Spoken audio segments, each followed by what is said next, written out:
मी विजय चव्हाण, तुम्ही पाहतात आवाज लोकशाहीचा। आत्ता आपण रोहितजी कांबळे हे RPIचे तालुका अध्यक्ष आहेत आणि आपण आता आगामी येणाऱ्या जिल्हा परिषद आणि पंचायत समितीच्या निवडणुकीच्या विषयी आपण त्यांच्याशी बातचीत करणार आहोत। ही बातचीत कशासाठी, याची पार्श्वभूमी ही नागरिकापर्यंत गेली पाहिजे।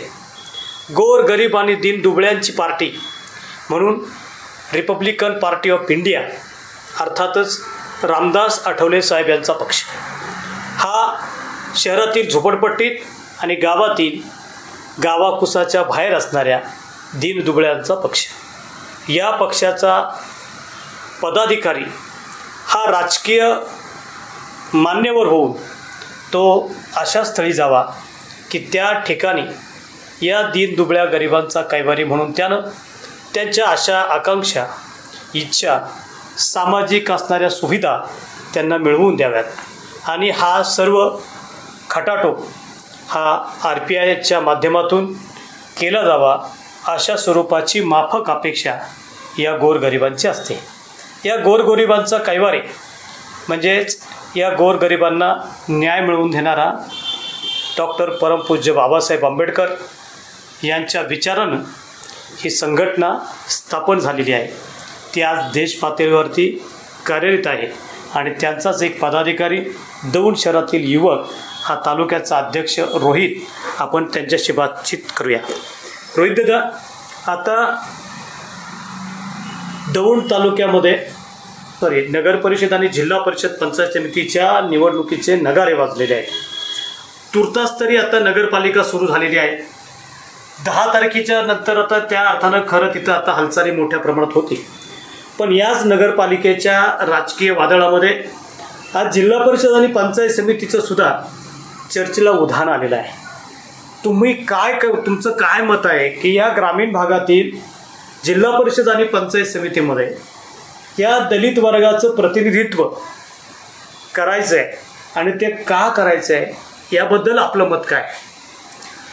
तर कसं दलित समाजाचा म्हणजे पक्षाचा रिपब्लिकन पक्ष हा सगळ्या सर्व जाती धर्माला घेऊन चालणारा पक्ष आहे। दलितच नाही म्हणता येणार आणि सगळीकडे बिगुल वाजलेलं आहे। तालुक्याभर चर्चा आहे, परत नगरपालिकेचे बिगुल वाढलेले आहे। आता जिल्हा परिषद पंचायत समिती देखील 2 आठवड्यामध्ये निवडणूक आयोग आपली बैठक घेईल। आपल्या भूमिकेला एक राहतं की RPIला माहितीकडनं कमीत कमी म्हणजे जिल्हा परिषद असेल किंवा पंचायत समिती असेल किंवा नगरपालिका असेल याच्यात स्थान मिळावं किंवा त्यांना मित्रपक्ष म्हणून त्यांना एक जागा असतील किंवा कुठल्या ह्याच्यावरती चांगले चेहरे असेल त्यांना संधी द्यावं, ही आमची पुरेपूर इच्छा आहे। रोहित दादांचं मत आहे की RPI हा पक्ष फक्त दलित वर्गाचा नसून सर्व समावेक धर्मासाठी काम करणारा विषय आहे, पण आपण त्यांच्या एक आठवणीत आणून द्या की तुम्ही आता ज्या बसलेल्या दौंड शहरामध्ये आहात, या दौंड शहरामध्ये RPI या संघटनेबरोबर अनेक दलितांची कामं करणारे संघटना झालेल्या आहेत।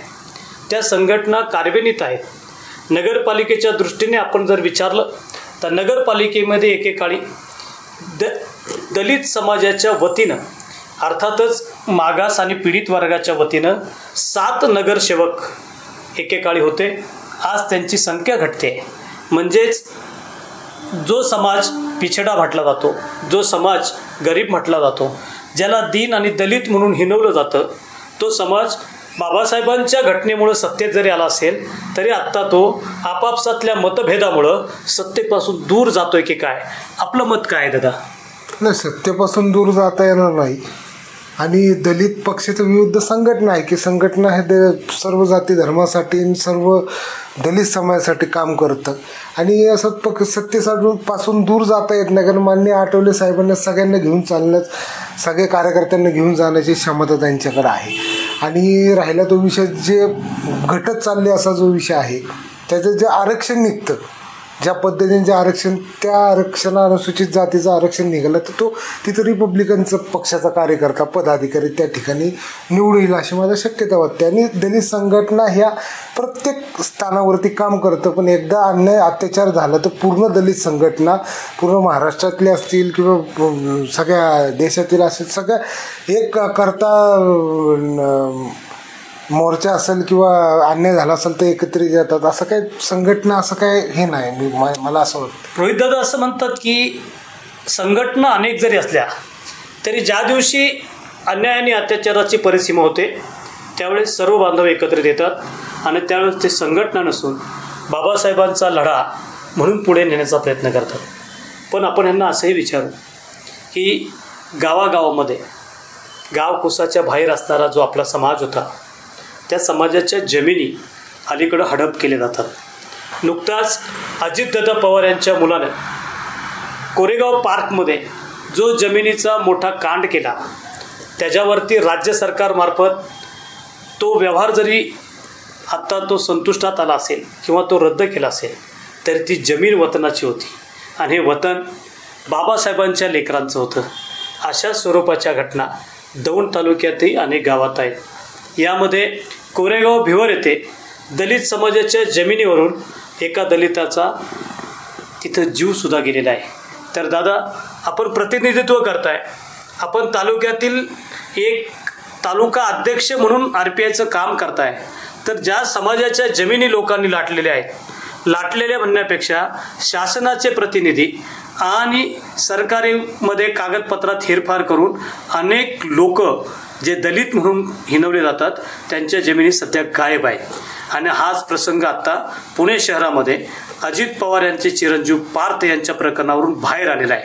तर RPIचं एक संघटन जे देश पातळीवर काम करतं, जे आठवले साहेबांना मान्य आहे, आठवले साहेब केंद्रात मंत्री महोदय आहेत, तर आपल्या या दलितांच्या जमिनीसाठी आपण काय पावलं उचलणार आहात का? निश्चित दौंड तालुक्यातले असेल ज्या महारवतनाच्या जमिनी असतील लादल्या गेल्यात किंवा बळकावल्या गेलेल्या असतील तर आपल्या पण दलित समाजाने त्याच्यावरती लक्ष दिलं पाहिजे की ही माझी जमीन आहे, ह्या भागातली जमीन आहे. आणि राहिला तो विषय बळकावण्याचा बळकावलं जात नाहीत, हे आपलेच लोक त्यांना थोडंसं काहीतरी ह्याच्या पायी थोडंसं आमिष दाखवून त्या जमिनी विकल्या जातात. आणि पार्थ पवारांचा विषय राहिला तर पार्थ पवारांचा विषय तो त्यांच्या ह्याच्यावरती पोलीस प्रशासन तर बघतेच आणि माहितीचं सरकार देखील त्यात लक्ष घालून त्यांचं काहीतरी पाठपुरावा करतील असं मला वाटतं. आणि महारवतनातल्या जमिनी आहेत असं कोणी बळकू शकत नाही. जर का भविष्य काळामध्ये तो बळकावण्याचा प्रयत्न केला किंवा आमच्याकडं तो दलित समाजाचा युवक आला किंवा समाज बांधव आला तर त्या ठिकाणी जर का बळकावण्याचा प्रयत्न झाला तर माझ्या RPI ही अग्रेसर राहील. आणि त्या ठिकाणी जो अधिकारी असेल जो म्हणजे काय सरकारतली कठोर जर का व्यवस्थित भूमिका नाही घेतली आम्ही पक्षाच्या मार्फत आंदोलन छेडून उपोषण करून किंवा मान्य आठवले साहेबांच्या कानावरती टाकून आम्ही या गोष्टी तिथं स्थगिती आणू याच्याबद्दल मी एवढंच बोलू शकतो. दादा दौंड तालुक्यातील कोरेगाव भिवर येथे दलिताच्या जमिनीबाबतच एक कांड झालं. एक दलिताला आपला जीव गमवावा लागला. ही घटना या तालुक्यातली आहे, पण अशाच प्रकारच्या जमिनीचा खेळखंडोबा वरवंड असेल, खोर असेल, देवळगाव गाडा असेल, या अशा विविध ठिकाणी प्रचंड प्रमाणात झालेला आहे. तुम्ही म्हणताय की दलित समाज आपण त्यांना जातो, पण दलित समाजाला जमिनी घेण्यापुरतं सलोख्याचं संबंध निर्माण करणारे लोक भेटतात, त्यांना चहापाणी करणारे, रोज त्यांच्याकडे बस उठ करणारी माणसं असतात आणि अखेरच्या क्षणी त्यांचा घात होतो मैत्रीपूर्ण. अशी अनेक प्रकरणं या तालुक्यात शोधल्यास सापडू शकतील. तुमचंही मत बरोबर आहे की कुणी तुमच्या हिसकावून घ्यायला येत नाही, पण दादा जी माणसं अशिक्षित आहेत, जी माणसं वाड्याबाहेर राहतात, ज्या माणसांना पहिल्यापासून लोकांमध्ये कमी पाहिलं जातं अशाच लोकांचा घात होतो. माणसं वाघाशी झुंज करत नाहीत, वाघ नेहमी शेळीवर झपाटा मारतो. म्हणून जे लोक जमिनी लाटतात ती माणसं ही गरीबाच्या जमिनीवरती डोळा ठेवून असतात. अशी असंख्य प्रकरणं आपण पाहू शकू आणि या प्रकरणाचा पर्दाफाश आवाज लोकशाहीमधून लवकरच केला जाईल. पण या दौंड तालुक्यातील जिल्हा परिषद आणि पंचायत समितीसाठी आपण उमेदवार म्हणून इच्छुक आहात का? सर्व दौंड तालुक्याच्या कार्यकर्त्यांची आणि माझ्या पदाधिकाऱ्याच्या संघटनेतली सर्व शाखा अध्यक्षांची मागणी की मी गोपवडी कानगाव गटातनं थांबावं म्हणून. मला बरेचसे कार्यकर्ते मला एकदम प्रोत्साहन करतात आणि थांबायला भाग पाडतात की थांबावंच म्हणून. महायुतीकडनं आपण RPIला जागा सुटेल अशा आम्हाला शक्यता होती की रोहित कांबळे यांनी या जागेवरती लढावं. आमचे कडेठाणचे अजय गायकवाड असतील, स्वामी चिंचोलीचे कैलास कांबळे असेल, सतीश गायकवाड असतील चौगुलेचे, असे बरेचसे अनेक कार्यकर्ते, सर्वची नावं घेऊ शकत नाही. सगळ्यांची मागणी आहे की मी तिथं त्या जागेवरती लढावं आणि सर्व कार्यकर्त्यांची इच्छा असेल तर त्या जागेवरती मी लढायला तयार आहे. महायुतीकडनं मला तिकीट मी अजून काही मागणी वगैरे केली नाही, पण पक्षाला ते ठराविक पद्धतीने न्याय देतील असं मला वाटतं. राजकीय पातळीवरती RPI आणि महायुती यांची युती आहे आणि या युतीतून मला तिकीट निश्चित मिळेल असं यांचा थोडक्यात अपेक्षा आहे. हा अपेक्षाभंग होणार नाही इतका त्यांना विश्वाससुद्धा आहे. तरी आगामी काळातल्या जिल्हा परिषद पंचायत समितीसाठी रोहितदादा हे एक इच्छुक उमेदवार आहेत असं म्हणून आता असं म्हणल्यास चुकीचं ठरणार नाही. पाहूया लवकरच नगरपालिकेच्या निवडणुकीनंतर पंचायत समिती आणि जिल्हा परिषदच्या निवडणुकीचे ढोल वाजणार आहेत आणि या ढोल वाजण्याच्या प्रक्रियेमध्ये RPI गटामार्फत रोहितदादा तर आता इच्छुक फिक्स झालेले असं वाटतंय. अजून कोण कोण यासाठी उडी मारेल का हे आपल्याला आता काळ दाखवेल. तुम्ही पाहत राहा आवाज लोकशाहीचा.